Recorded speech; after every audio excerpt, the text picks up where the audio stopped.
Pengenalan Computational Thinking. Hai teman kece, coba tebak apa artinya Computational Thinking atau berpikir komputasional? Adakah yang bermata jeli dan melihat kata komputasional di sini? Jadi mungkin ada hubungannya dengan komputer ya? Iya, betul sekali. Jempol buat kamu yang sudah menebak dengan benar. Berpikir komputasional adalah proses berpikir untuk menyelesaikan masalah dengan efektif dan efisien.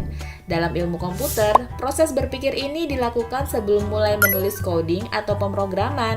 Jika sudah direncanakan dengan baik, maka coding yang ditulis akan sesuai dengan kebutuhan dan dapat diselesaikan dengan cepat dan tepat. Tapi ternyata berpikir komputasional juga bisa dilakukan tanpa komputer dan tanpa internet loh. Malah sebenarnya kita pun sudah menerapkannya dalam kehidupan sehari-hari. Mulai dari menggosok gigi, mencatat ringkasan pelajaran, hingga menyiapkan tas untuk sekolah besok. Wah, kalau kita sudah bisa menerapkannya setiap hari, berarti kita semua sudah mahir dong. Eits, belum tentu. Contoh-contoh tadi kan menerapkan berpikir komputasional pada masalah yang sederhana. Masih banyak nih masalah yang lebih kompleks, seperti misalnya mengatur keuangan bulanan, apa yang harus dilakukan kalau kamu tersesat di tempat baru, hingga memilih jurusan dan karir. Lalu yang lebih penting lagi, ketika kamu dewasa nanti, kamu akan menghadapi era industri 4 dan bahkan 5. Di sini kamu perlu kecakapan untuk memanfaatkan dunia digital, mulai dari mencari dan memilah informasi yang kamu perlukan, hingga menggunakan informasi itu untuk membuat keputusan penting dalam hidupmu.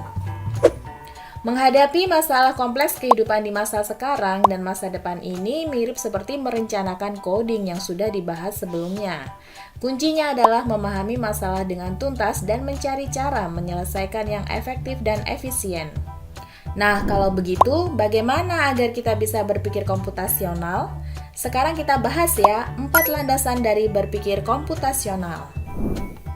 Yang pertama, dekomposisi.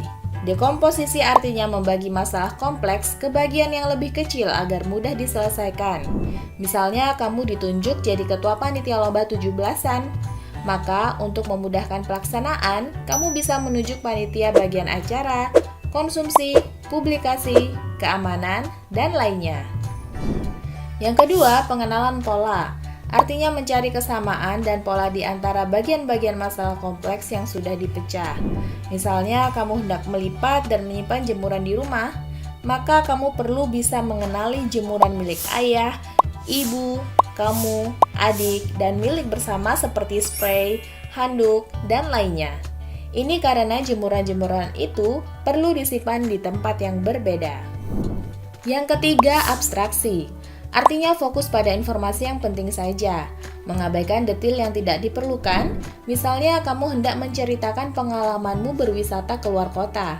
Tentunya kamu mengalami banyak hal dari mulai berangkat di bus, berfoto bersama, makan di restoran, menginap di hotel, hingga perjalanan pulang. Tapi nggak mungkin kan kamu ceritakan semua kejadian dengan detail pada teman-temanmu. Pasti mereka bosan kalau kelamaan.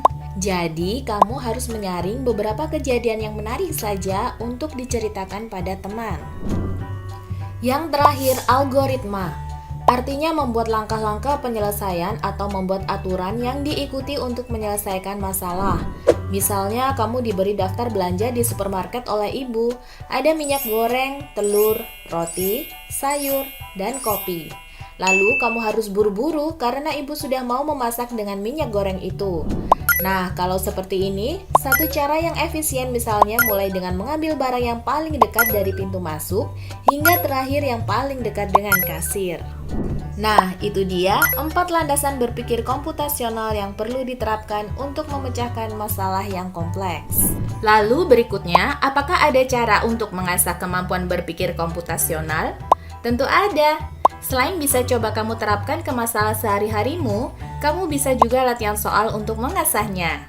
Misalnya, gurumu akan memberikan soal-soal computational thinking di mata pelajaran matematika, bahasa Indonesia, dan IPAS dalam kurikulum mereka. Selain itu, kamu bisa ikut tantangan Bebras Indonesia juga. Yuk coba simak satu contoh soal computational thinking.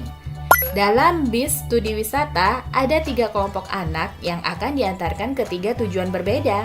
Bis berhenti pertama di restoran, lalu hotel, dan terakhir di museum. Hanya ada satu tempat penyimpanan koper di samping bis, yang hanya bisa dibuka dari satu pintu. Sopir bis ingin mengatur koper-koper penumpang hingga mudah dikeluarkan. Bantu supir bis menentukan urutan memasukkan koper-koper itu ke dalam tempat penyimpanan. Pertanyaan, koper kelompok anak yang mana yang dimasukkan terakhir? A. Anak yang ingin pergi ke museum. B. Anak yang ingin pergi ke restoran. C. Anak yang ingin pergi ke hotel. Atau D. Yang manapun boleh.